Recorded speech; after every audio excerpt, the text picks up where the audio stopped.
Okay. Hi, Anne. How are you doing? Hello, Joe. Lovely to see you. And you too. How are you doing? Yes, I'm really well, thank you. How are you doing? Yeah, very well, thank you. So, we're very Good. excited to talk to you again today. So, we Lovely. did our first podcast together a couple of weeks Hmm. ago, which was all about, well, you interviewing me Yes, as a yes. naturopath health coach. I know. So And such an we would interesting talk, chat, Joe. thank you. I love doing it. We were talking about hydration and rainbows, if you Yes, yes, remember. So, we all were. about why it's important to maintain hydration in your body and to drink enough liquids, what sort of liquids we should be drinking, We and what covered to that. avoid. And then we were talking about rainbows in terms of nutrition and what's good for to eat the rainbow, basically lots of highly colorful foods for all their beneficial polyphenols. So that was brilliant. Yes, And lovely. now today we're going to turn the tables and I'm going to talk to you, which I'm really excited about because I have to hold my hands up and say I do not know anything about the sorts of holistic therapies that you are involved in, Hmm. which is bizarre because we're both involved in treating our clients holistically. I'm Yes. more from a nutrition and lifestyle point of view. We talked a little bit before about my own health journey from being diagnosed with chronic fatigue at the age of 51. And Mm. at the time and over the years of getting better from that, I did reach out to lots of therapies, but Reiki was not one of them, Yes. only because I think I just hadn't really come across it. And Hmm. I'm very open-minded and I was very open to trialing lots of different therapies because I think we are all our own experiment, and what can help one person might not necessarily work for another person.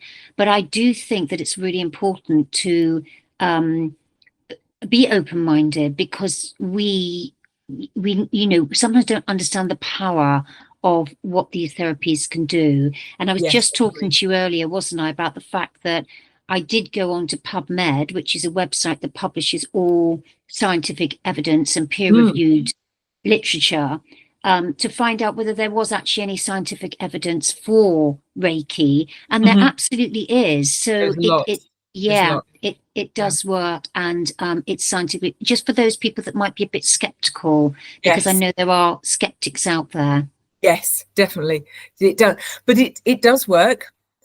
But it depends what you want it to work for.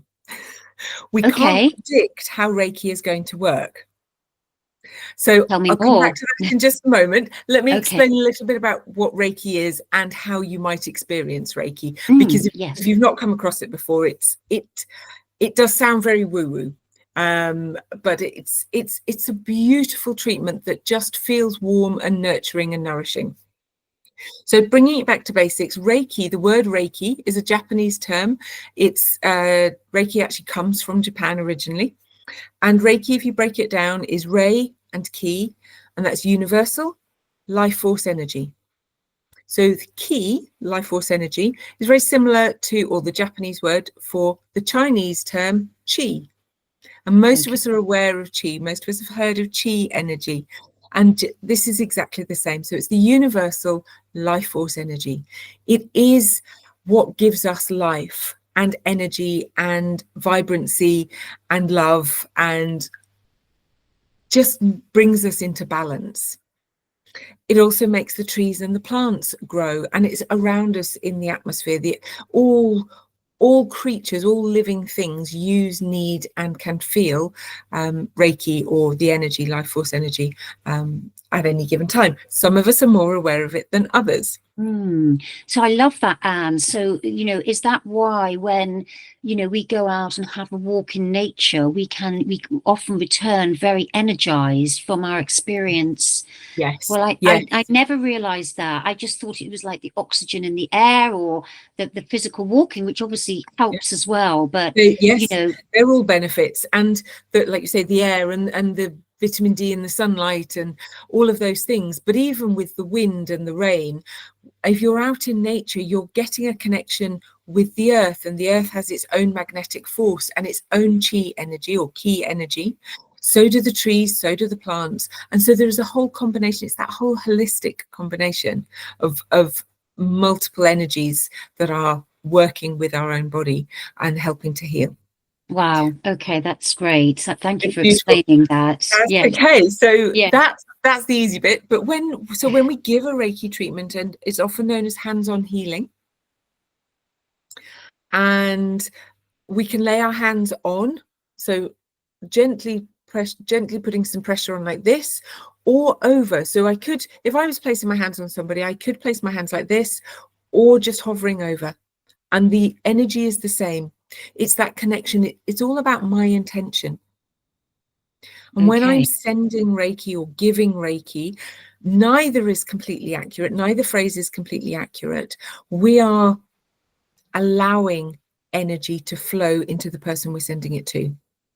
So we're not giving our energy. We're not sending messages. We are allowing a flow of energy from around us, and we're allowing it to come through us and into the other person. So it's not our energy that we're giving away. It is the universal energy that we're encouraging to come through us, a bit like a hose pipe. I often say we're like a conductor, or I'm thinking a conductor. You're conducting the energy of the atmosphere into that person. Yes. Yeah. So we visualize. I often, when I'm training Reiki, when I'm teaching Reiki, I'll often encourage my students to visualize sucking it in through your head, almost like a laser beam of light coming in through the crown of your head, down to your heart, and then it comes down your arms and out through your hands. And we encourage that Reiki tends to come out initially through the palms. Ultimately, it'll come out of everywhere. And I think of it as giving love. So if I'm giving Reiki to someone, if I'm doing Reiki for them, I'm effectively sending them love. And love is a kind of a general earthly term for Reiki. If we can think of sending, that deep, compassionate love, nothing sexual, nothing weird, just that deep. There's another phrase that I can't think of, but completely. Oh, I'm having a mental moment. Excuse me, I'm having a menopause moment. What is the word? That really deep love that you might feel for a pet or for a baby. Unconditional. That's the word. Unconditional. That's the word. Unconditional love. Yes. That you feel, and imagine that you can feel that, and you can send that to another person or another being, amazing. Or an animal or a tree. Yes. That's what Reiki is. Okay, that's amazing. It sounds lovely. So it's obviously very. I have heard from other people that they've had a Reiki session, and I think it can be very relaxing for the person that's experiencing it, but it can also open up quite a lot of emotion. Am I right in that? So if somebody comes for a Reiki treatment, I mean, what do people come to you for? Why are they looking for a Reiki treatment? Oh, all kinds of reasons, actually, from similar to the reason they might come to you, in that they're not feeling 100%, they're not feeling themselves, they're feeling low in energy, they are unwell physically, and that could be in pain, that could be an injury or a physical illness. It could be because they're emotionally out of sorts. It could be they're going through some transition. Often people don't think, oh, I'm not feeling well, I'll go and have Reiki. It tends to be something that they just find themselves coming to. They've heard it's good. They often come to me almost as a last resort. Well, I've tried everything the doctor can offer, so I might as well give Reiki a try. How I hear that so many times. And so quite often we'll start with the intention of it just being relaxing, because a lot of whatever they're suffering from, whether that's physical, whether it's mental or emotional, actually the stress of what they're suffering has exacerbated it to an unbearable level, which is why they find themselves coming to me.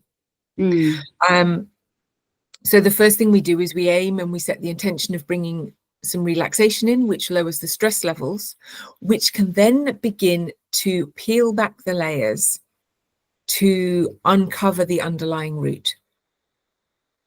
We often Okay. say in Reiki that the underlying root is an emotional one. Hmm. That physical symptoms are the last signs of the body experiencing emotional stuff that we're not dealing with. And when we don't deal with the emotions, and when we think we just, we close it in and we close it and we shut Yeah. it in, and we'll be very British and we hold it in Yep. until the body breaks. Yes. Yes. And of course, I know all about that, having, being diagnosed with chronic fatigue in Yes. my early 50s, and definitely was as a result of long-term chronic stress, Yes.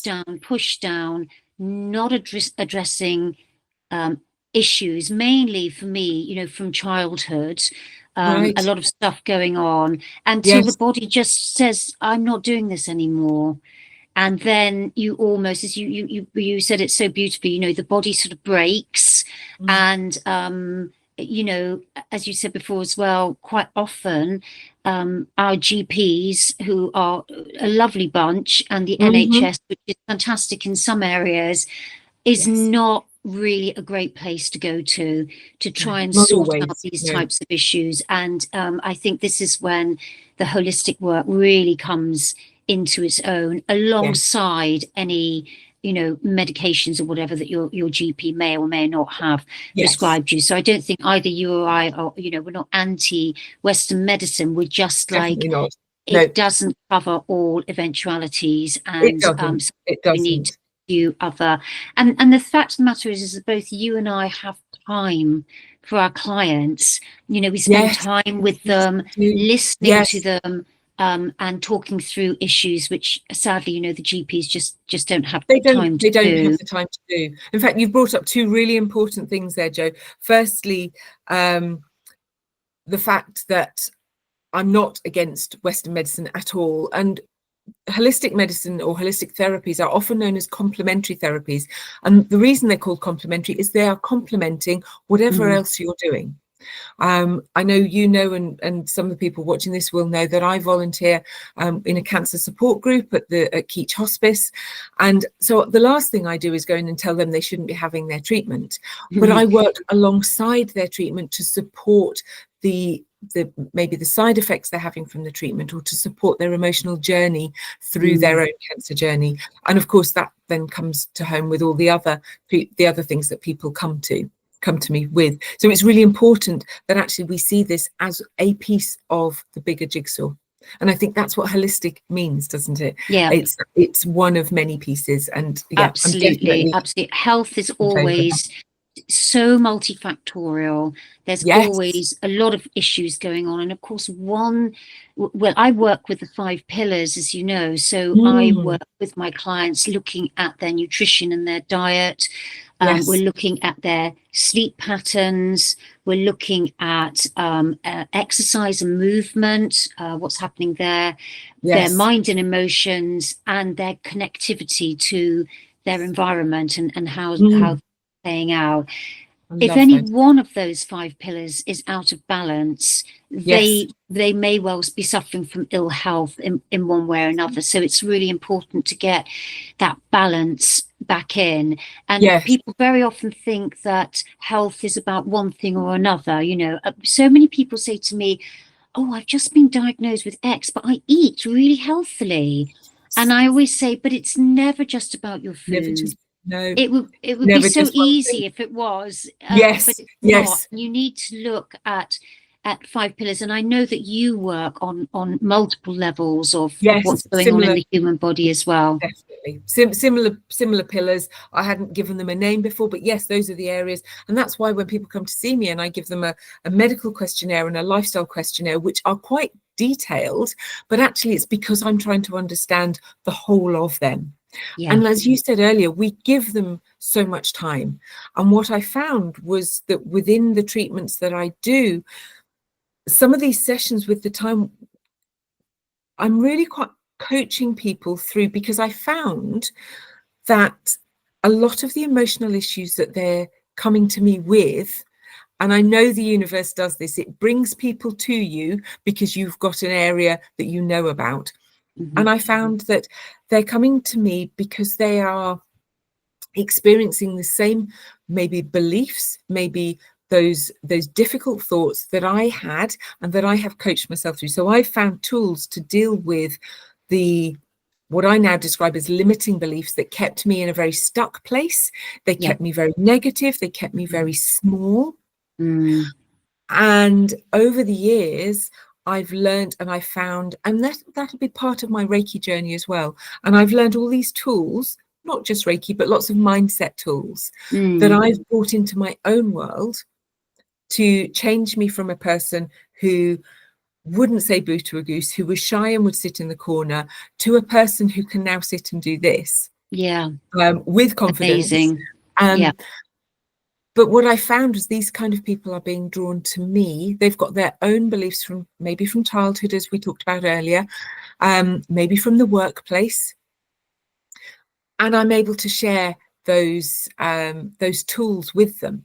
Mm. Um, So it seems to me, unlike I would think that if I was going to a Reiki therapy session, that literally I would be lying on a table and you might be sort of hovering your hands or touching my body lightly to get the energy moving around. But it seems from what you're saying that you offering quite a bit more than that. You're also offering a coaching service. So once somebody has expressed to you and in the medical questionnaire outlined, what the issues are, you're not only able to give them this very healing treatment, but you're also then coaching them in how to deal with what they're suffering from, yes, which sounds absolutely amazing. I don't think I'd ever really appreciated that aspect of it over and above no, just the no. Reiki treatment. Well, in fact, neither did I. That evolved because I saw people coming to me with issues that were so similar to my own, and that I had helped myself through. And I thought, well, I can help you if I just, Yeah. give you this piece of advice, or just share this nugget of knowledge with you. And in fact, what I found was that the coaching is there, but actually I know that can help others. And so I've gone on to develop a program called Find Your Happy, which I'm sure we'll come on to talk about a bit later. But that's bringing all those nuggets together in one place. Because what I found was actually, if I'm not careful, the coaching takes up more time than the therapy they've actually come for. But alongside that, going back to Reiki itself, Reiki has a wonderful way. In fact, this takes us right back to the beginning where we express that we never know what's going to come out of a Reiki session. Do you remember right back at the beginning of our conversation there, we had that, it never comes out, never know what's going to come out. And sometimes, as you said, it can be really soothing and relaxing because that's what the person needs. They need the calm, they need the relaxation, they need the de-stress. They need to reduce their anxiety levels. Quite often people come to me with high anxiety levels. However, sometimes they might have got through that exacerbated anxiety level and they might be ready to start unpicking some of the emotions. They might be able to start peeling back some of those layers. And Reiki has a very gentle way of doing that. And I almost see it as sieving. Have you ever done panning for gold? Do you know what I mean by? Not literally, but I know what you mean. Yes. So you've got a vessel with a load of dirt and a few nuggets of gold, and you move it backwards and forwards, and the dirt all falls away, and you're left with the nuggets of gold. And that's how I see Reiki working. It gets into the body, and the vibration gets into the muscles, the physical muscles. It gets into the chakras, and it gets into the emotions and the mental body and the spiritual body, the energetic body, and it gently loosens. It's like working away at a bit of thread until it loosens up. And then the nuggets of gold, maybe the cause of the anxiety might come to me, or it might come to the person lying on the couch. They might suddenly get this revelation, this thought that comes to them. Well, now I understand why I'm feeling this way. Rarely does that come out all in one session, unfortunately, because if it did, it might be like ripping off that plaster. That might be too big for people to hear all in one go. So over a series of sessions, you might find that little bit by little bit, the gold comes out almost like in tiny threads. And then 6 sessions down the line, there's this massive shift. But they think, oh, well, nothing's really happened.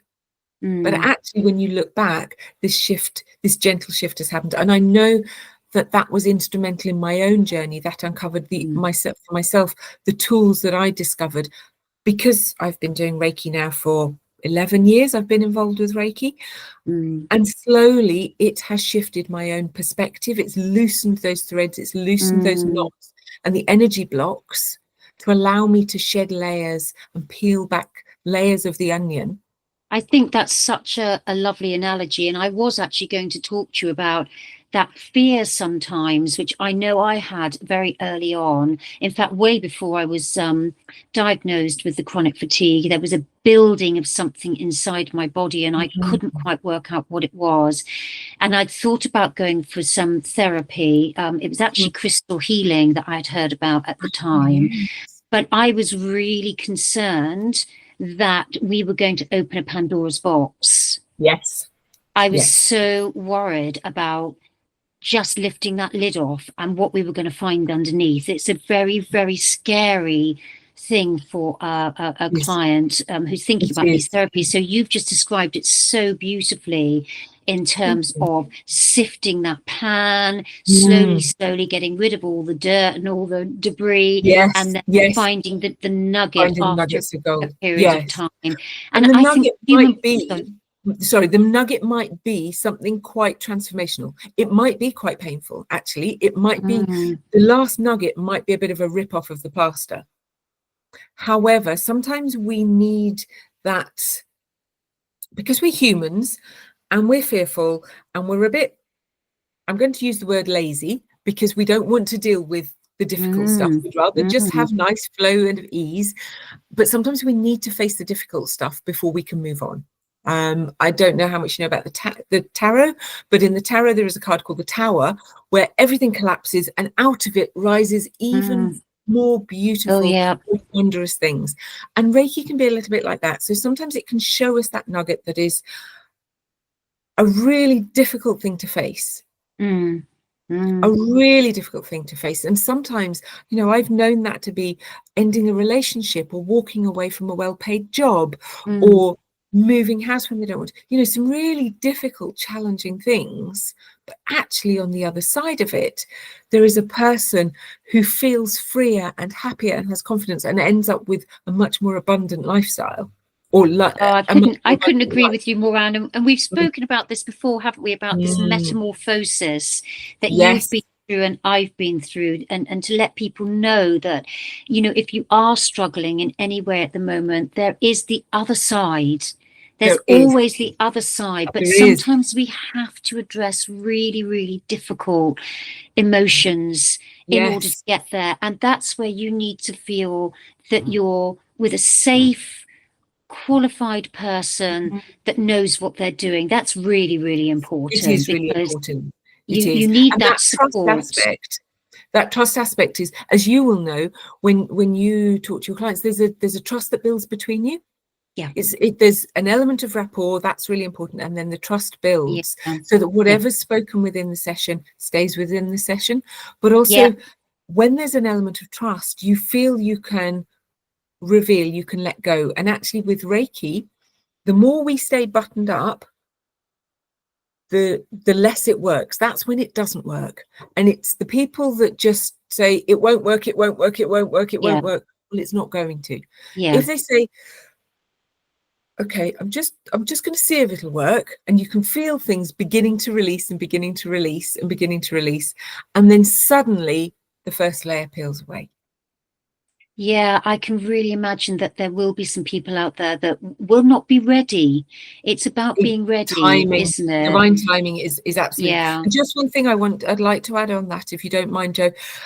Sometimes, and I'm not sure if they happen with your sessions, but certainly with Reiki, with reflexology, even with aromatherapy, and certainly people who have massages may have experienced this. We call it a healing response. So sometimes after a treatment, it's often when there's been a bit of a plaster rip-off, for want of a better phrase, because I can't find a better phrase. They might feel either later that day or the next day particularly emotional. They might feel a bit out of sorts. They might feel almost a bit fluey sometimes. And this is because there's a shift happening. This is an energetic shift, and it's part of the process. I always tell people it's really important that after a session, whatever session you've had with me, whatever treatment you've had with me, that it's really important to drink loads of water. And I know we've talked about this before, but I Yes. describe it to people as flushing. If you've done that panning for gold, you want to flush away Yeah. the debris. So Yeah. flushing away the debris, loads more water than even people who drink plenty anyway, drink more for the first 24, 48 hours. But also listen to your body and rest. If the body says it's really tired and it needs to rest, don't push through. Just let the body heal. It's almost like having a really deep tissue massage. You wouldn't just go off and run a marathon, or you wouldn't just go off and do a really traumatic something or other. You would let the body rest, or you should. And yes. I would And do you think, Anne, that sometimes with a client coming for a treatment like Reiki, that perhaps this is the first time that they've really understood about listening to their body? Perhaps that's the catalyst for them to think, oh, I'm noticing some changes, because I think sometimes we can go through life at such a pace that we forget to listen to the body, and we do push through on all sorts of things, which is what gets us both into difficulties. Yes. And I think you're absolutely right. I think some people, yes, for many people, they've come because they've finally started to listen. Some people come because they've heard from other people and they're not quite at that listening stage yet. And they might have the healing response. And in fact, I had a lady the other day who said to me, I felt dreadful for a couple of days, and then I realized I hadn't drunk water and I hadn't listened, I hadn't rested. And if I'd done that, and then of course she had a second session, she did come back for a second session and she listened, took my advice, and of course her response was much, much better. Unfortunately, if I can just mention, some people will experience the healing crisis. If the response is so big, we'll often call it a healing crisis.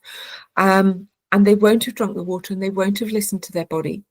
And they have quite a reaction. They're incredibly emotional and they don't quite know what to do with that. And rather than reaching out to me or another Reiki healer that they've been to, they unfortunately get this negative impression of Reiki.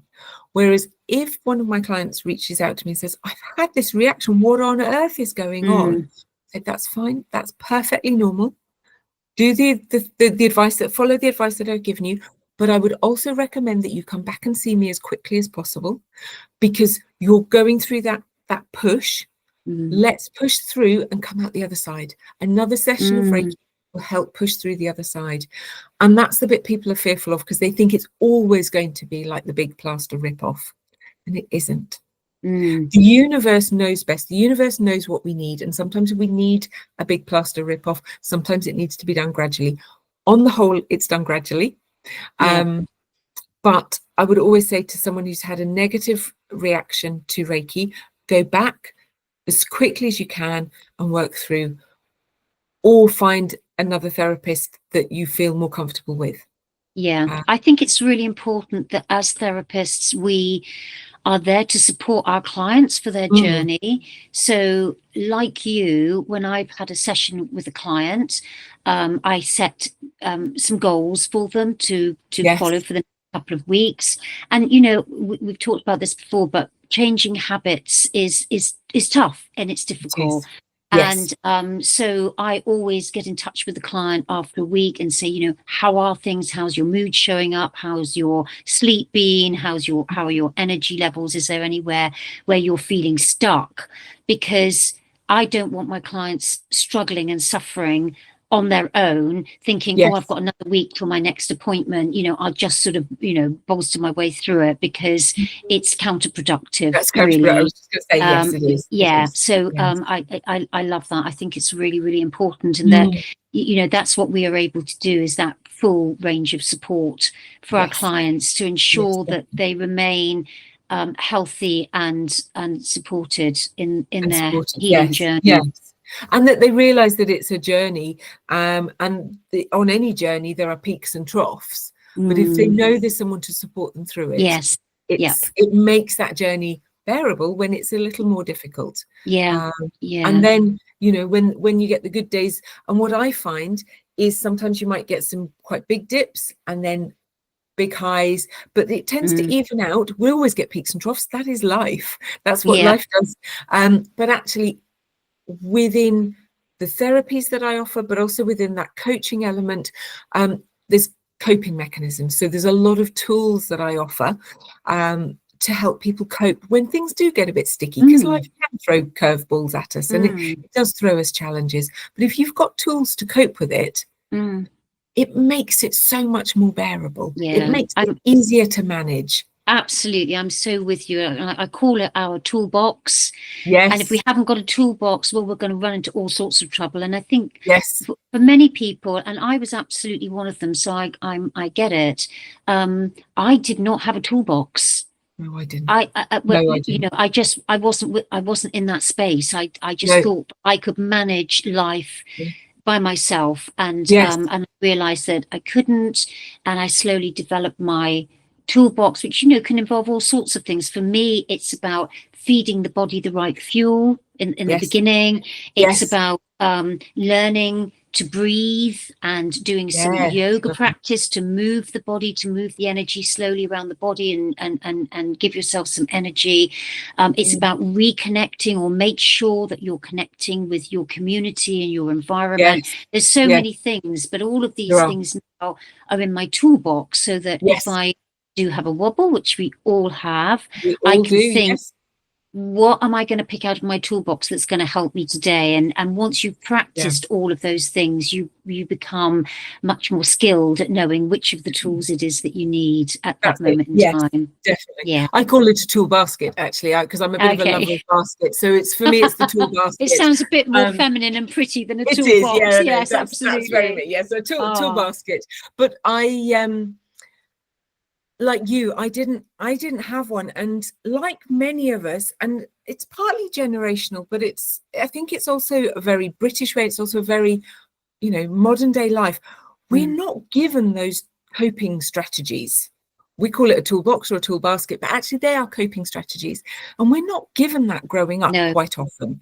And we're not taught them in adulthood either. We're not. And I hate to say it, but you know, the majority of people who are really struggling and who don't have a toolbox are usually offered antidepressants. I know. And there is a place for them. I'm not knocking that, particularly if people are on other medications that have terrible side effects or difficult side effects. But there are other ways that you could reduce or limit the use of antidepressants. So I'm absolutely a believer in that. But actually, because we weren't taught these things growing up, what we are taught instead are some very limiting beliefs and thoughts, very negative thoughts. You know, we're often taught, don't do that, don't do this, don't do the other. And so you grow up feeling that, well, I can't do anything, because you're not allowed to, rather than thinking, well, actually, I could go and help myself.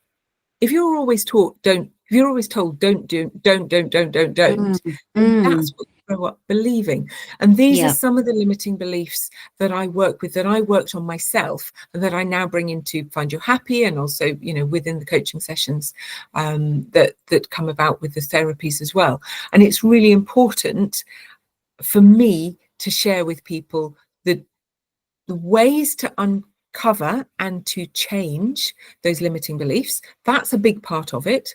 And then show them the tool basket and help them fill it with their own tools and resources, so that they've got that tool basket going forward. So for me, it's a two-handed approach. Yeah, brilliant. So tell me a little bit more, Anne, about your Find Me Happy coaching program. Oh, Find Your Happy. Yes. Well, that's kind of where I want everyone to be, because by uncovering and understanding my limiting beliefs, my negative thoughts, and beliefs, of course, are just thoughts that we have many, many, many, many times. They turn into beliefs. That's all a belief is. And if we've heard it many, many times, and it's become, so the brain creates these neural pathways. And if they've been created, they can be uncreated, and we can create new ones. So the program works on that level, finding out what your limiting beliefs or thought patterns, those negative thought patterns and neural pathways are, finding ways to reprogram them or create brand new ones that make you feel happy most of the time. No one is kind of joyfully happy all the time, because life doesn't work that way. But actually, once we've learned that we can reprogram these, and like you said earlier, creating new habits takes a bit of work. It's not an easy thing. But by working through a program that supports you, which is what I've created, that supports you for at least 8 weeks, and then towards the latter half of it, we look at that tool basket and creating the tools that support you as you're working through and building new neural pathways and new habits, because there are always more things to uncover.